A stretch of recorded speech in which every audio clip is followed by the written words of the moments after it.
first is what we call sole proprietorship. What Nigerians like calling solopreneur. There is nobody with you. One of the advantages of a solopreneur, sole proprietorship is it's very easy for you to start. You don't need any prayer. Demilade can just sleep now, wake up tomorrow and say, I'm starting a shoe company. Nobody will ask, true or false. He's asked. 3 days later, she'll be like, I don't like shoe again, it's hair salon. 2 weeks later, your first shoe more is selling of jewelries. A month later, I want to open boutique. It's solopreneur. You can restart as often as you want. Good advantage. And because of that, making decisions comes super easy. It's just you. You can make all the wise or stupid decisions alone. And of course, most importantly, all the profit in the business belongs to who? It's only you. Then, much more than that is, if you are doing what you like, you get all the satisfactions alone. Nobody needs to, some of you have done some things before that people don't understand. They are trying to advise you. But when you are a solopreneur and you are satisfied with what you are doing, you don't need any board of director to understand. It's just you, you are happy. And much more than that, the most important thing about being a sole proprietor is all your secrets are private, except you choose to share. Do you understand?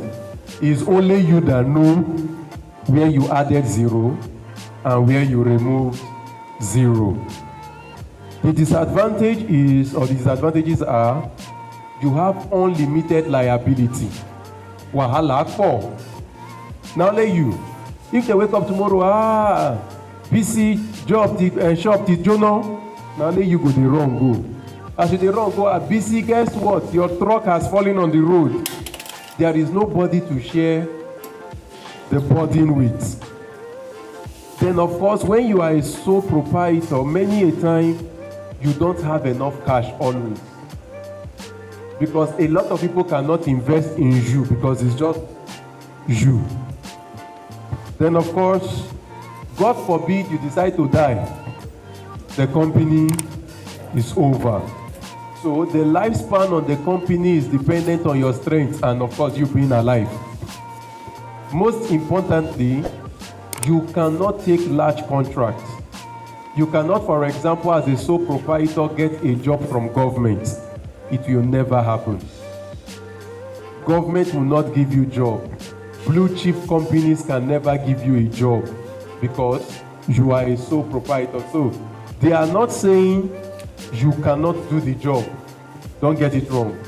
They are just saying it is only you. The next one is partnership. Partnership. Partnership from the word. You have a partner. Personally, I am not one of those that advise couples partnership. When I see couples who are partners and they are partnering well, I praise their maturity. Not to translate family issue to business or business issue is a hard knock, especially if God now helps them, they not divorce. Wahala dey. Because now we are broken up, we are fighting in court over the children. But we have to come to the office and make decisions. That company goes suffer. But it has advantages. It's easy to set up. It's a person you know most of the time. Of course, you have more access to money. You have somebody to share your burden with. Abi? They say 2 heads hopefully are better than one. Then, of course, the jobs and every responsibility is shared. And much more than that, if both of you are not idiots, you have different patterns of thought. So in sole proprietor is everything you think of that you do. In partnership, you are thinking one way, your partner is thinking another way, which means you have diverse thought process to consider before you come to a decision. Now, of course, there is also lack of continuity because you are just partners. If you die, the business is over. Many a time in partnership, one of you is good in one area, the other person is good in the other area. So you realize that if one of the two dies, the other person's inefficiency shows up. And before you know what is happening, the business will die. 2, disagreement. When these partners decide to have trouble, maybe they are quarreling. And now they now need to decide how much to pay staff the next month. Make those staff go find new job first. Then, of course, unlimited liability. Now, what it takes to set up partnership, depending on the country that you are, there is a minimum or maximum, and minimum is 2. But there is a maximum amount of people that can form partnership. Then all partners are supposed to sign a deed. So I cannot just meet him and say, I want us to be partners. The law says that both of us should have a written note of what we will do in the partnership. I write my part, he writes his part, we both agree. Does that make sense? So you cannot just say we are partners for life. Write what to do. Then, much more than that, in partnership, in that letters that you are writing, there should be a limit of my role. So that what I am to do and what you are to do not overlap. Does that make sense? So in drawing up partnership agreement, there should be a limit of where you go to and a limit of my own. Much more important than that, when you write a partnership agreement, give a clause for breaking. Yes, technically we can be partners for life, but legally we may not be partners for life. So I'm probably saying if XYZ should happen, Lagbaja has a right to go out to end this partnership. Does that make sense? Then, of course, much more importantly, that you have a partnership company does not mean you have a corporate entity. Does that make sense? Because partnership is not a legal company under the government. It's just an agreement between two people under the law. We good? Finally, cooperation. What we call limited companies. Number 1, limited company is the company recognized by the law as an entity. So, we have decided we want to start a company. Am I making any sense? What's your company?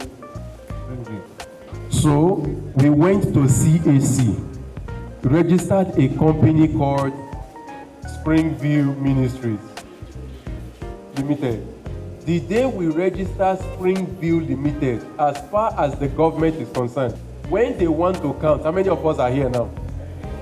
We are 3 people, 3 entities. We are not 2 people and a company. In the eyes of the government, we are 1, 2, 3. That is why you know that as a person, if you want to do anything, they will say sign, Abi. If you say you don't know how to sign, what do they tell you? Thumbprint. Because this entity cannot sign, cannot thumbprint, that is why you have what they call company seal. Does that make any sense? So, company seal is the fingerprint of this company, such that anywhere we were supposed to sign, if the company needs to sign as a person, it needs to use that seal. Thank you. Does that make sense? So, limited company is seen by the law as an entity. And because it is seen by the law as an entity, that is why legally I can sue this company without suing the owners. Does that make sense? That is why you will hear people say things like, INEC messed up, we want to sue INEC. Because INEC is a registered corporation. And because INEC is a registered corporation, we can sue INEC. So when they sue INEC, they are not suing Mahmoud. Does that make any sense? they are suing INEC. That is why your company has what we call a company lawyer.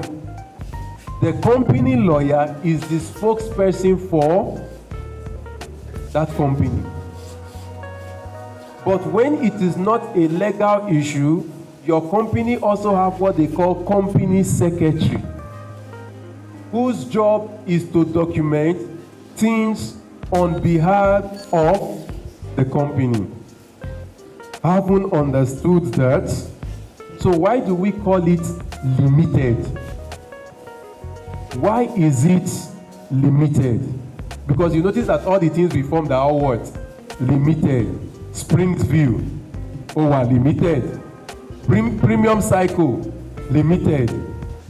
When you are starting a company, normally, the owners of the company, according to the law, are supposed to drop some money for the startup of that company. Are we together?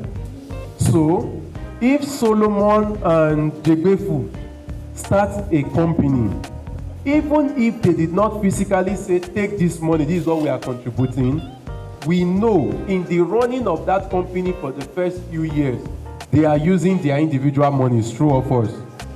That money is seen by the law as the money they dropped.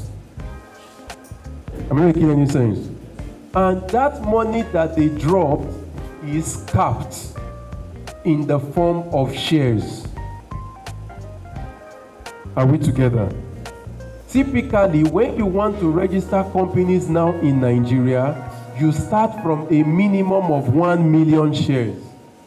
The assumption being that the two of you, if you are two, contributed that 1 million naira. Such that the assumption, again, big assumption, your company is worth 1M of the mark. Assumption. But let's say when himself and Jegbefu started, he said, I will own 80%. She will own 20%. It means that in that 1 million shares, she owns how many? 200. And he owns 800,000. Does that make sense? Now, what makes them limited is they cannot sell these shares to the public. They can't. If they do that, it is illegal. But she can sell her shares to her friends. But she cannot advertise online and say, I want to sell my shares. Oh, no. Because she is a limited company. Does that make sense? At 1 million shares capital, there is a maximum amount of money their company can deal with. When we are done, check online. Everything is online on CAC's portal.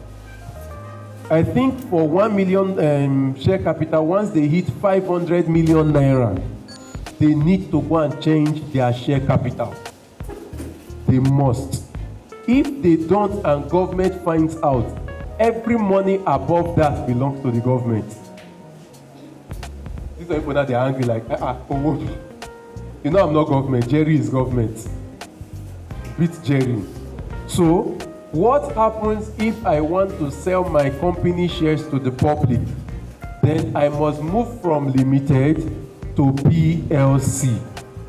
Does that make sense? So, if I turn to PLC, the P there means what? Public. Then I can sell my shares to the public. At that point, there is no cap on how much money I can bring in.